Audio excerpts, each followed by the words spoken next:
সবাই তো ডিম মশলা দিয়ে খাও, আমাদের মতন এইভাবে কে কে খাও বলো। আজকে দেখাবো তোমাদের সবজি দিয়ে ডিম রান্না। এখানে যে বেগুন কাটা হচ্ছে, বেগুনও দেওয়া হবে, দুটো টমেটোও আছে, কাঁচা টমেটো। এই দেখো আমাদের সিদ্ধ করা হয়ে গেছে সবজিটা, আর ডিমও সিদ্ধ করে ছুলে নিয়েছি।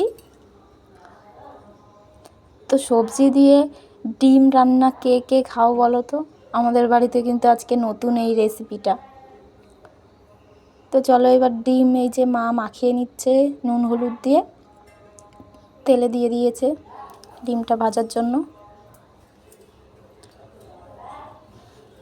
তো এটা এবার ভাজা হয়ে গেলে তুলে নেবে মা।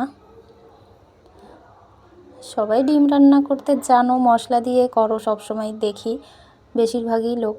তো আজকে আমাদের সবজি দিয়ে রান্না হচ্ছে, তাই মনে হচ্ছিল যে তোমাদের সাথে এই ভিডিওটা আমি শেয়ার করি রান্নাটা, তো ওই জন্য ভিডিওটা করছি।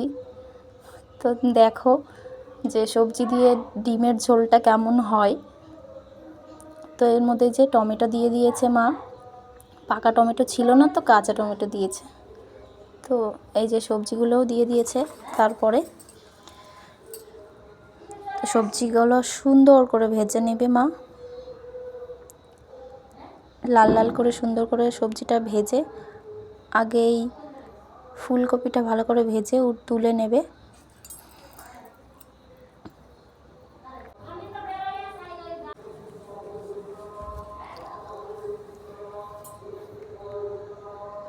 দেখো লাল লাল করে ভাজা হয়ে গেছে সবজিগুলো।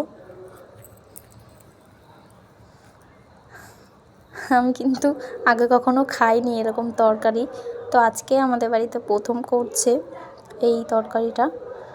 তো আমার কাছে কিন্তু সত্যিই ভালো লেগেছিল এই তরকারিটা, ডিমের ঝোল। তো দেখো কি করে করে মা, কোনো মশলা ছাড়া কিন্তু এই তরকারিটা হচ্ছে। তো দেখো মশলা ছাড়ার তরকারি, এই যে কাঁচা লঙ্কা আর বেগুনও দিয়ে দিয়েছে তার মধ্যে, আমি ভিডিওটা করিনি। কাঁচা লঙ্কা বেগুন সব কিছু দিয়ে একদম ভালো করে ভেজে নিচ্ছে। তো জল দিয়ে দিয়েছে এর মধ্যে, জল দেওয়া হয়ে গেছে। তো এবারে ঢেকে দেবে, তো ঢেকে দেওয়া হবে। তো ততক্ষণ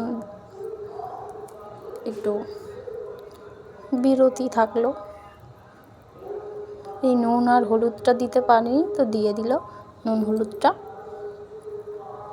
যতটুকু দরকার ছিল ততটুকু দিয়েছে।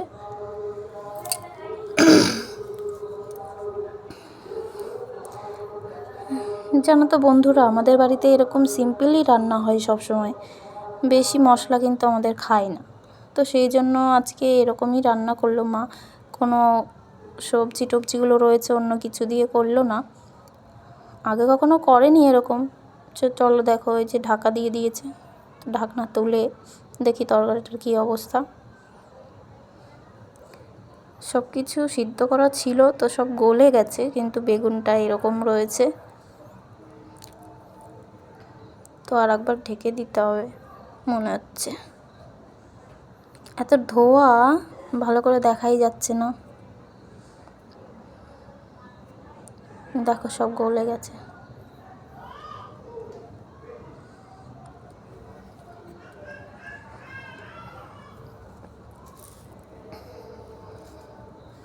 তো রান্নার ভিডিও আমি শেয়ার করি না, আগে করেছি একটা দুটো হয়তো করতে পারি, জানি না, মনে নেই।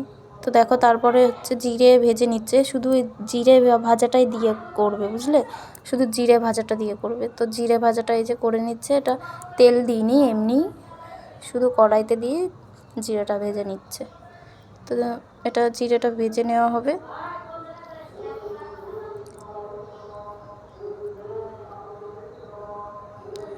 তো জিরেটা নামানো হয়ে গেল। দেখো তেল দিয়ে দিল সম্বারে দেবে বলে, আমাদের একবারে সম্বারে দেয় না, তো দুবারই দেয়।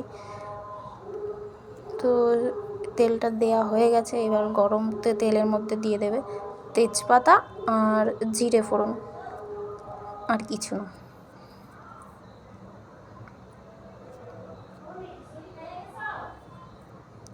এই যে দিয়ে দিল। তো এবার সম্বরাটা দিয়ে দেবে।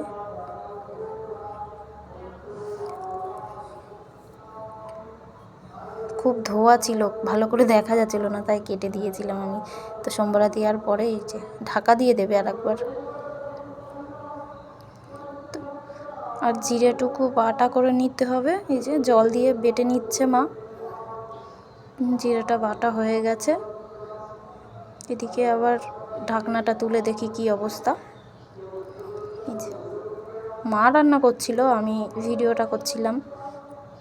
তো এই দেখো তরকারিটা দেখো, কোনো মশলা ছাড়া কিন্তু তরকারিটা হচ্ছে। ফুলকপিটা এখন দিয়ে দিল মা। লাস্টে দিলে কি ওটা বেশি গলে যায় না, ওই জন্য। নাহলে মানে একদম বেশি জালে হয়ে গেলে না এটা পুরো কাদা কাদা হয়ে যায়, ওই জন্য লাস্টে দিল। তো ডিমটাও দিয়ে দিল মা পরপর, ওই যে 5টা ডিম দিয়ে দিল। এই লাস্টে যে জিরে বাটাটা ছিল না, ওটা হচ্ছে এই লাস্টেই দিতে হবে, নামানোর একটু আগে এটা দিয়ে নামিয়ে দিতে হবে। এটা দিয়ে একটু জাল দিয়ে তারপরেই নামিয়ে দিতে হবে। তো এইটাই হচ্ছে কি আমাদের রান্না। তো আমাদের এই রান্না, সিম্পল রান্নাটা কিন্তু কার কার ভালো লাগলো দেখে আমাকে একটু বলবে কমেন্টে। তো আমি তো ভালো ভিডিও করতে পারি না, যতটুকু পেরেছি ততটুকুই করেছি। তো দেখো কত সুন্দর কালার এসেছে। তো কোনো মশলা ছাড়াই তরকারিটা, শুধু জিরে বাটা। তো আর একটু গরম মশলা লাস্টে দেবে মা নামানোর পরে। তো রান্নাটা কিন্তু আমার খুব ভালো লেগেছিল খেতে। মশলা ছাড়া এরকম ধরনের রান্না কিন্তু খুব ভালো লাগে খেতে। করে খেয়ে দেখবে একবার। দেখো তরকারিটা নামিয়ে দিয়েছে, লাস্টেই যে গরম মশলা দিয়ে দিল একটু। খুব সুন্দরই হয়েছিল, দেখো কত সুন্দর কালার এসেছে, সুন্দর লাগছে তাই না? তো চলো বন্ধুরা, কার কার এই রান্নাটা ভালো লেগেছে একবার কমেন্টে জানিয়ে দিও। Tata, bye bye.